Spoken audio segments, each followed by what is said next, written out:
जी, बिस्मिल्लाहिर्रहमानिर्रहीम। मामून ये मेरा नाम है। एडजस्टमेंट्स हम कर रहे हैं सोल ट्रेडर विद एडजस्टमेंट्स वाले क्वेश्चंस में। जो एडजस्टमेंट्स आती हैं, ये एडजस्टमेंट्स वैलिड होंगी पार्टनरशिप में भी, मैन्युफैक्चरिंग में भी और इनकम्प्लीट रिकॉर्ड्स में भी। कुछ एडजस्टमेंट्स हम पहले कर चुके हैं, वो पुरानी वीडियोस आप देखते हैं, उसमें हमने परचेजेस में एडजस्टमेंट्स होती हैं, ग्रॉस प्रॉफिट के अंदर इनकम की एडजस्टमेंट्स हैं।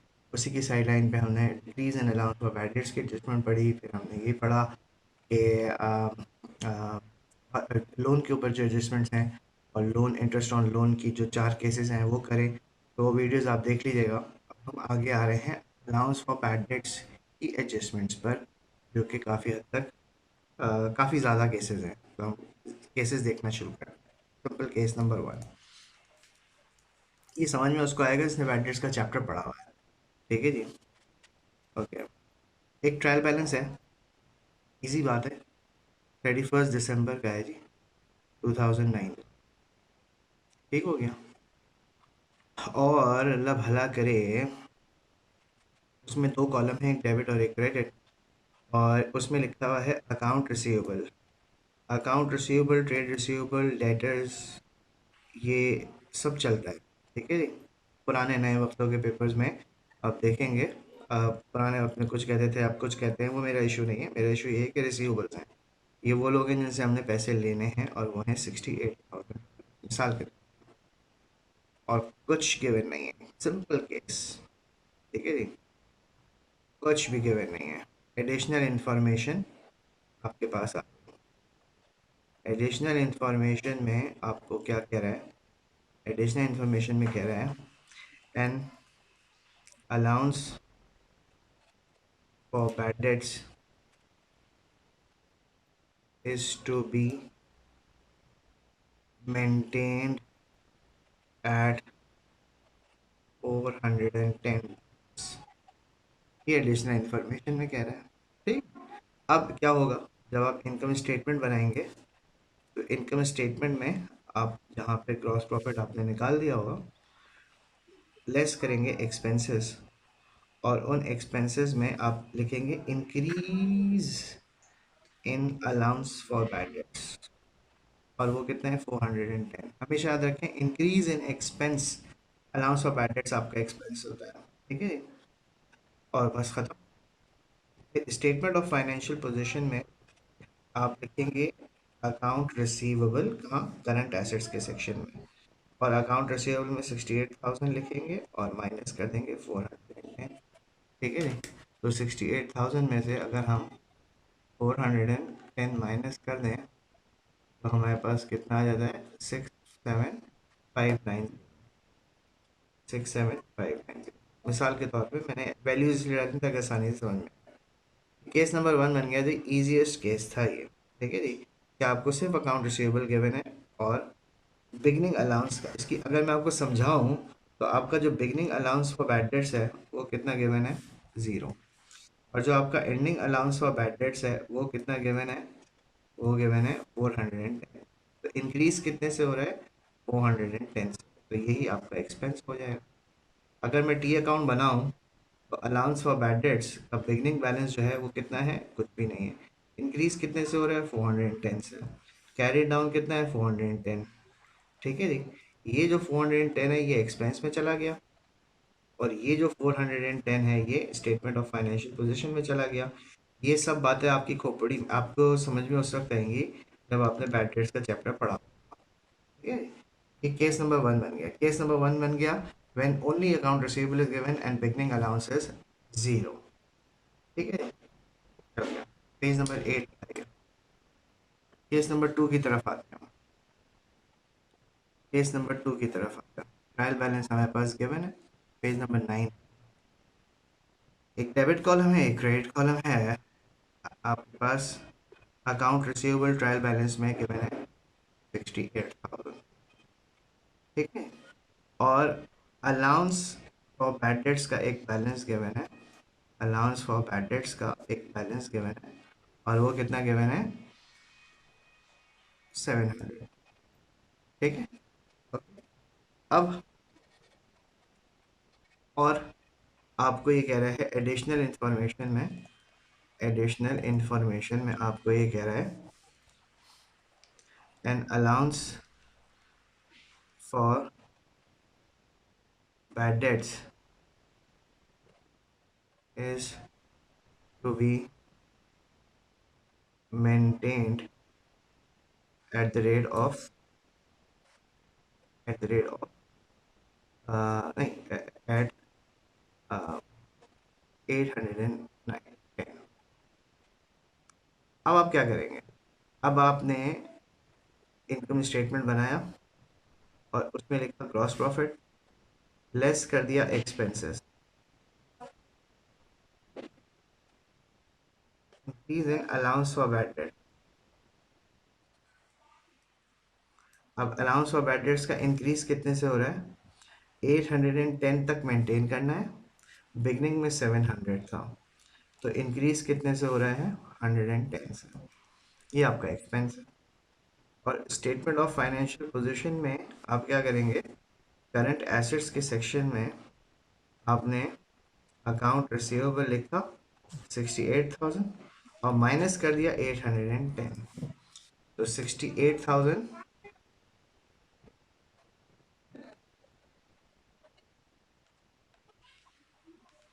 67,190. ठीक है, क्या समझा? बिगनिंग अलाउंस कितना था? Beginning allowance for bad debt था 700. अलाउंस मेंटेन कितने पे करना था? 800 पे. एंडिंग कितना था? Ending allowance for bad debts कितना था? 810. इंक्रीज कितने से हो रहा है? 110. ठीक है ना? तो 110 आपका एक्सपेंस बन गया. ये अकाउंट में बनाऊँ अगर, तो अलाउंस फॉर बैड डेट्स का जो बिगनिंग बैलेंस है वो कितना गिवन है? 700. एंडिंग कितना हो गया? 810. इंक्रीज कितने से हो रहा है? 110 से. ये उनको समझ में आएगा जिन्होंने बैड डेट्स का चैप्टर तमीज से पढ़ के पास्ट पेपर सॉल्व किए. ये स्टेटमेंट ऑफ फाइनेंशियल पोजीशन में जाएगा और ये जो अमाउंट है ये एक्सपेंस पे जाएगी. ये केस नंबर 2 बन गया जी. इससे बाहर नहीं होगा ना केस नंबर 2. ये मतलब जो मैं केसेस आपको बता रहा हूँ बैड डेट्स का क्वेश्चन इससे बाहर नहीं बनेगा. ठीक है, ये केस नंबर 2 बन गया. दोनों में देखें एट की, एट यूज हुआ है. एट, अगर आप पहले वाले हैंडआउट में भी जाएं, मैं दोबारा चला जाता हूँ. इधर गया मैं, इधर रखा मैंने, और यहाँ भी एट का लफ्ज यूज हुआ है. एट. ठीक है ना? एट अंग्रेजी है ये. क्यों बता रहा हूँ आगे बताता हूँ.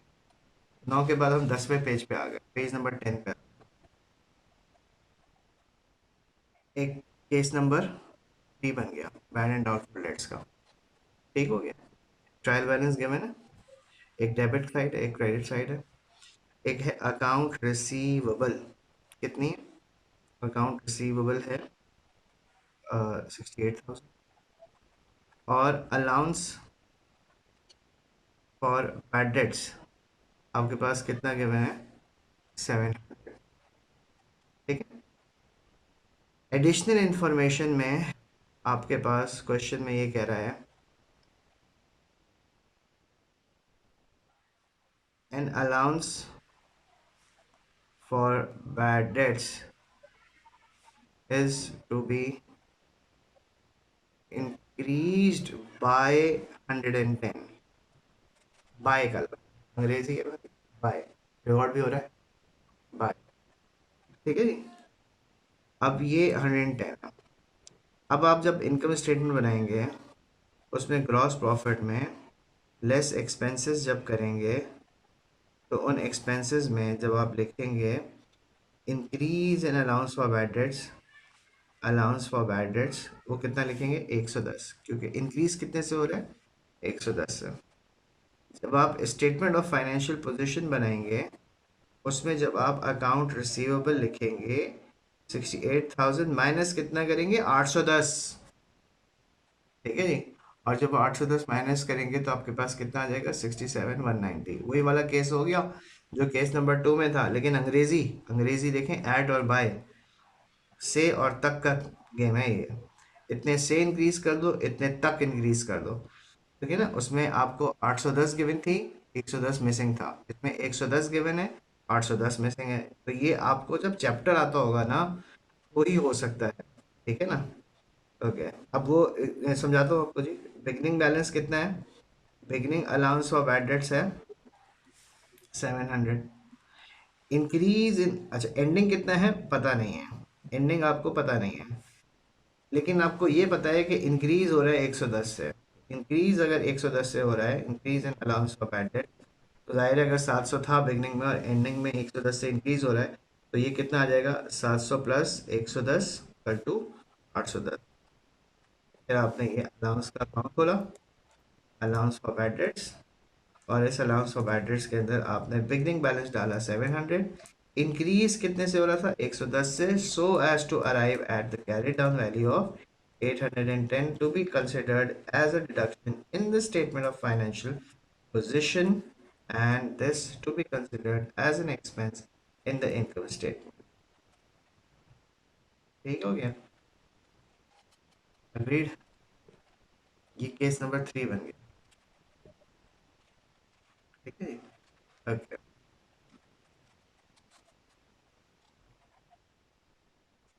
पेज नंबर 11 पे आ जाते हैं। केस नंबर 4 पे। ठीक है जी। एक ट्रायल बैलेंस गिवन है, उसमें एक डेटर है, एक डेबिट कॉलम है, एक क्रेडिट कॉलम है, एक अकाउंट रिसीवेबल है 68,000, और allowance for bad dates,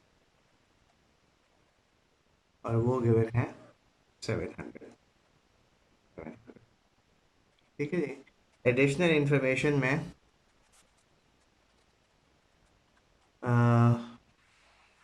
additional information में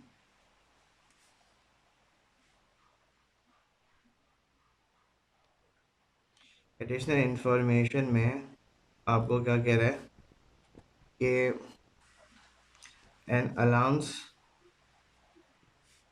for bad debts is to B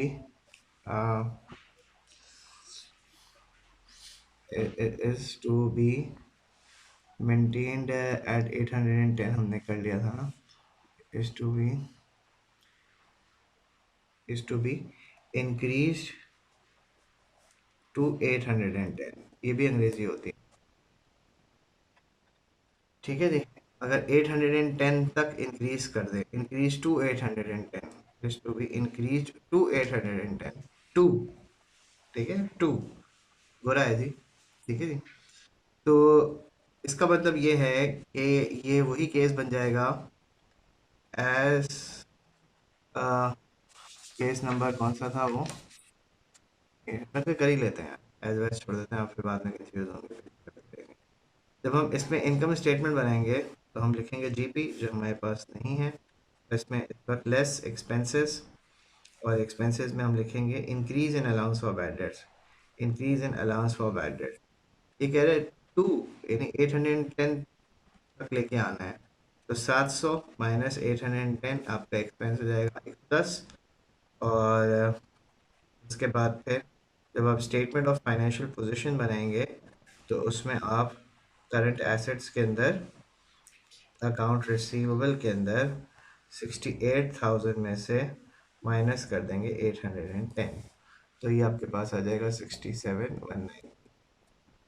यानी आपको मैंने बता दिया है कि अगर वो घुमाएगा टू और बाय, तो और ऐट, तो किस तरह से घुमा सकता है आपको। ठीक है ना?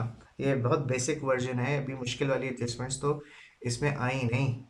ठीक है ना? तो ओके, यानी ये वही बन गया आपका कि जी बिगनिंग में आपके पास अलाउंस फॉर बैड डेट्स कितना है? 700, एंडिंग में आपको 810 तक लेके आना है, यानी टू, एट और टू का मतलब एक ही पड़ गया यहाँ पे, और ये 110 आपका expense.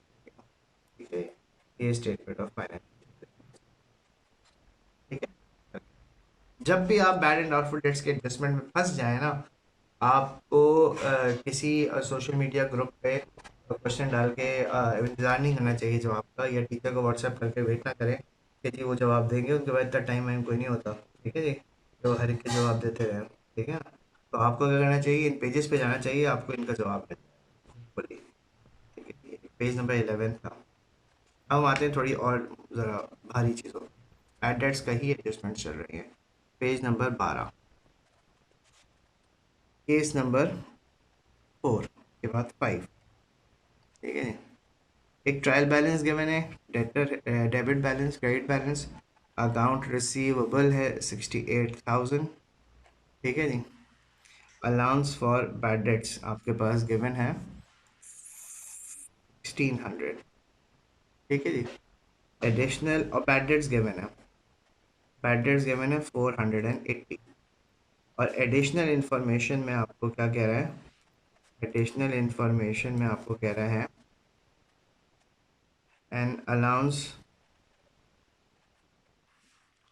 For bad debts is to be maintained, नीचे लिख देता हूँ, is to be created, created कह लें, is not to be created, ये अंग्रेजी गलत है, is to be maintained at the rate of 3%। अब अगर 3% है ना, तो 68,000 का 3% निकाल लीजिए आप, 2040। तो अब आप जब इसको इनकम स्टेटमेंट में लेके जाएंगे तो ग्रॉस प्रॉफिट आप लिखेंगे ऐसे, लेस एक्सपेंसेस, एक्सपेंसेस में increase in allowance for bad dates. Increase कितने से हो रहा है भैया, कैसे पता चलेगा, ऐसे पता चलेगा कि बिगनिंग में आपके पास कितना है 1600, ending in allowance for bad dates, beginning में अलाउंस फॉर बैड डेट्स, और ending allowance for bad debts कितना है, वो कितना है भाई, वो है अल्लाह भला करे आपका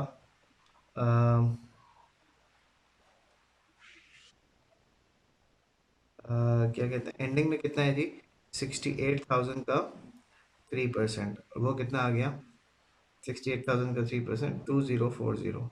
मुझे बताएं बढ़ रहा है कम हो रहा है भाई, बढ़ रहा है, कितने से बढ़ रहा है, कितने से बढ़ रहा है, -1600 कर दें, तो एक्सपेंस आपका कितना हो जाएगा 440। हमेशा याद रखें इंक्रीज आपका एक्सपेंस है, तो आपने ये 2040 -1600 इज इक्वल टू 440 आपका एक्सपेंस होगा, ठीक है जी।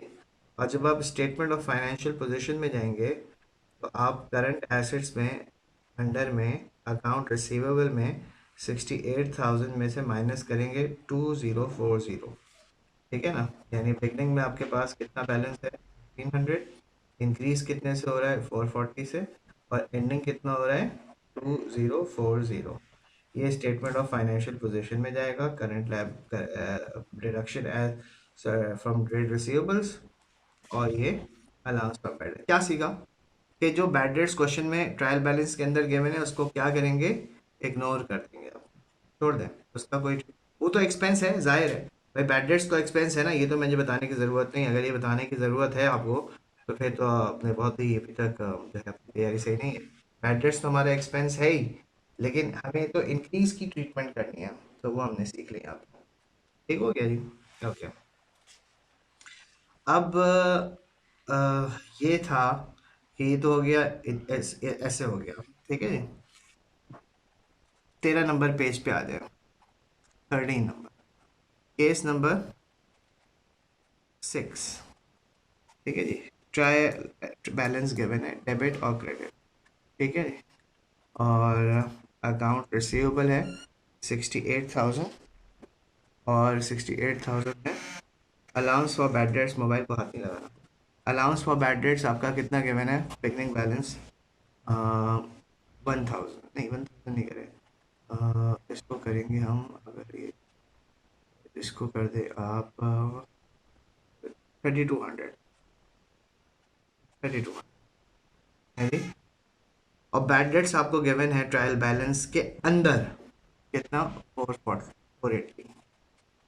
और एडिशनल इंफॉर्मेशन में आपको क्या गिवन है, एडिशनल इंफॉर्मेशन में आपको ये गिवन है क्या, ये गिवन है कि an allowance for bad debts is to be maintained, नीचे लिख देते, maintained at the rate of 3%। अब क्या होगा, अब इनकम स्टेटमेंट में आप जब जीपी लिखेंगे, मैंने आपको बताया था ना डिक्रीज इन अलाउंस ऐड होता है, साइड लाइन पे बताया था आपको कब पे मैं जीपी में एडिशंस बता रहा था। तो जब भी जीपी निकाल ले और बिगनिंग अलाउंस आपको गिवन हो, जैसे इसमें गिवन है, जीपी निकालने के बाद आप एडजस्टमेंट चेक करेंगे। क्या चेक करेंगे? आप ये देखेंगे कि भाई मेरे पास बिगनिंग अलाउंस कितना है। Beginning allowance for bad debts है 3200, और ending allowance for bad debts कितना आ रहा है? Ending allowance for bad debts आ रहा है 68,000 का 3%, विच इज़ 2040। तो मेरा डिक्रीज कितने से हो रहा है? डिक्रीज कितने से हो रहा है? माइनस करते हैं 2040 से, तो ये 1160 से डिक्रीज हो रहा है। ये जो 1160 है, ये आपका ऐड अदर इनकम के नाम से, अदर इनकम के नाम से आप क्या करेंगे?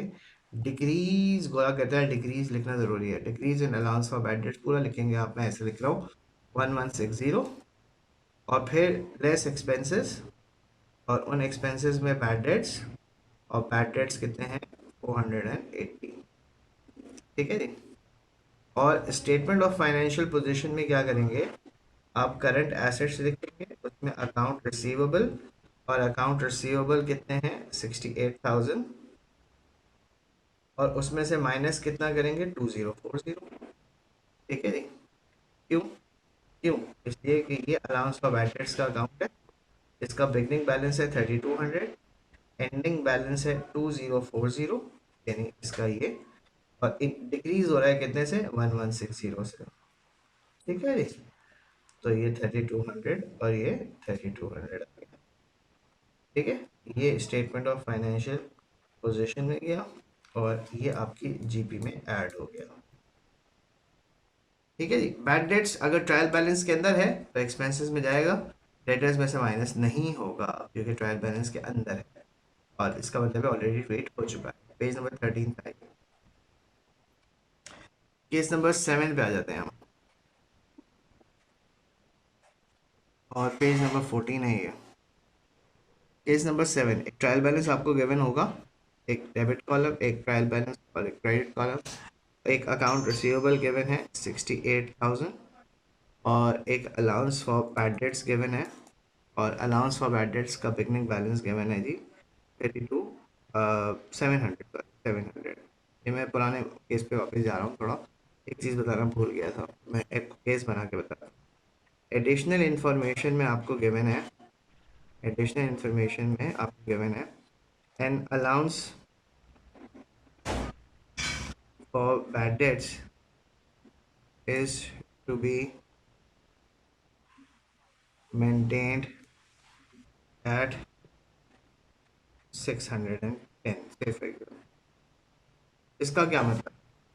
इसका मतलब है जब आप इनकम स्टेटमेंट बनाएंगे तो ग्रॉस प्रॉफिट में जब आप क्या करेंगे? ऐड कर देंगे अदर इनकम, और अदर इनकम में ये ऐड ऐड 600 अदर इनकम हो गई। क्यों? क्योंकि आपकी अदर इनकम में डिक्रीज आ गया। ये भी डिक्रीज का एक तरीका है देखने का, पेपर में खोलेगा। Decrease in allowance for bad dates, क्या बनाया फॉर बैड डेट्स? 700 था, 610 हो गया, कितने से? 90 से डिक्रीज। और जब आप स्टेटमेंट ऑफ फाइनेंशियल पोजीशन बनाएंगे तो आप क्या लिखेंगे? Account receivable 68,000 minus 610। ठीक है, 68,000 minus 800, 600, 600 is equal to 67,390। ठीक है। और अल्लाह भला करे आपका, इसकी क्या हो गई? बिगनिंग में आपके पास कितना है? Beginning allowance for bad dates अगर मैं समझाऊँ आपको तो 700 है, और ending allowance for bad debts कितना है? वो है 610। डिक्रीज हो गया कितने से? 90 से। ये अकाउंट के थ्रू समझाऊँ तो अलाउंस फॉर बैड डेट का बिगनिंग बैलेंस है 700, एंडिंग है 610। तो ये 610 तो स्टेटमेंट ऑफ फाइनेंशियल पोजीशन में जाएगा, और डिक्रीज कितने से हो रहा है? 90 से। ये आपके जीपी में ऐड हो जाएगा। ठीक है जी। अच्छा, मैं अपना थोड़ा टाइम सेव करूंगा और एनर्जी भी सेव करूंगा। मैं आपको ना ये इसी केस के अंदर दूसरी लाइन क्या दी हुई होगी, an allowance for bad debts is to be maintain at 610, या कभी कभी ऐसा भी हो सकता है, an allowance for bad debts is to be decrease by 90। ये दोनों क्या क्या खूबसूरत बात की है। केस नंबर 7 और केस नंबर 8 अलग अलग बनाने के बजाय एक ही बना दिया। ठीक है ना, आमद अभी हुई थी ताकि टाइम सेव हो जाए। ठीक है जी, ये आ गया पेज नंबर 14, केस नंबर 7, इसका बैड एंड डाउटफुल डेट्स की जजमेंट।